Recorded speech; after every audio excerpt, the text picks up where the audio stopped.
भाई बना भाई का दुश्मन। बहुत समय पहले की बात है। एक गांव में दो भाई अर्जुन और विवेक अपने माता पिता के साथ रहते थे।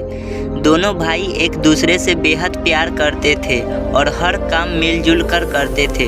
उनका परिवार साधारण था, लेकिन उनकी मेहनत और एकता ने उन्हें हर मुश्किल से बचाए रखा। अर्जुन बड़ा भाई था और शांत स्वभाव का था। विवेक छोटा था और चंचल लेकिन जिम्मेदार।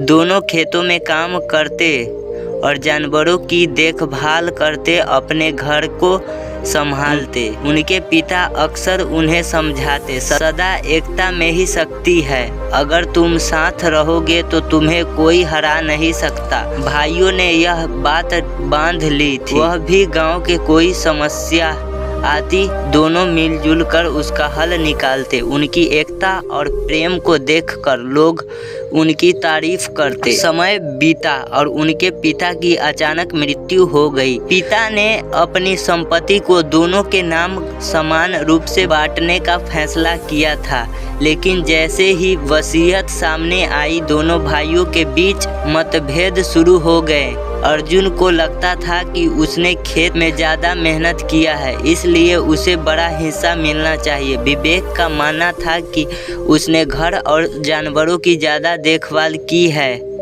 इसलिए उसका हक बड़ा बनता है। छोटे छोटे झगड़े बढ़ने लगे और इतनी बात बिगड़ गई कि दोनों ने बात करना बंद कर दिया। गांव के बड़े बुजुर्गों ने उन्हें समझाने की कोशिश की, लेकिन दोनों अपनी अपनी बात पर अड़े रहे। मैंने हमेशा खेत संभाला, अर्जुन कहता है, और मैंने हमेशा घर का ख्याल रखा। विवेक जवाब देता है कि धीरे धीरे उनका प्रेम ईर्ष्या और दुश्मनी में बदलने लगा। जो भाई कभी एक दूसरे के लिए जान देते थे, अब एक दूसरे के लिए बुराई करने लगे। अलगाव कुछ समय बाद होने अपनी संपत्ति को बांटने का फैसला किया। खेत, जानवर, घर सब कुछ दो हिस्सों में बांट दिया गया, लेकिन उनकी लड़ाई यहीं खत्म नहीं हुई।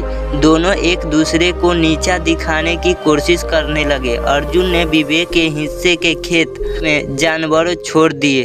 विवेक ने अर्जुन के खेत की नहर को बंद कर दिया। गांव वाले दोनों भाइयों को देखकर अफसोस करते, सजा और पश्चाताप। एक दिन गांव में भयंकर बाढ़ आ गई। दोनों भाइयों का खेत और घर पूरी तरह से डूब गया। जो भी उनके पास था वह भी पानी में बह गया।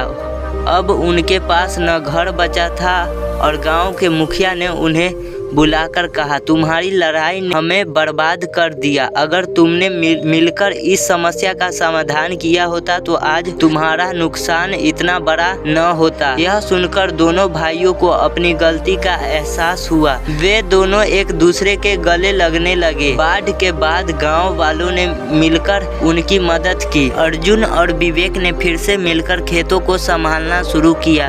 उन्होंने तय किया कि अब कभी अलग नहीं होंगे और किसी की स्थिति में एकता बनाए रखेंगे।